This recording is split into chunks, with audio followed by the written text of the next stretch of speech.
কুল্লু নাফসিন যায়িকাতুল মাউত, প্রত্যেকটা প্রাণী মৃত্যু স্বাদ গ্রহণ করবে।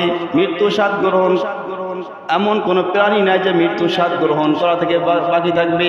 যার মধ্যে আল্লাহ রাব্বুল আলামিন প্রাণ দিয়েছেন তাকে অবশ্যই মৃত্যুর স্বাদ গ্রহণ করতে হবে। যার মধ্যে আল্লাহ প্রাণ দিয়েছে তার প্রাণটা অবশ্যই একসময় কি আবার বিচ্ছিন্ন করা হবে। এই জন্য কবি বলে মৌত কাসিং কুল্লু নাফসিন শারিবু, কবরে বাইতিন কুল্লু নাফসিন দাখিলু। প্রত্যেক প্রাণী মৃত্যুর সাধন, প্রত্যেক প্রাণী মৃত্যুর স্বাদ, মৃত্যুর পেয়ালা, প্রত্যেক প্রাণী মৃত্যুর পেয়ালা করবি যে পান।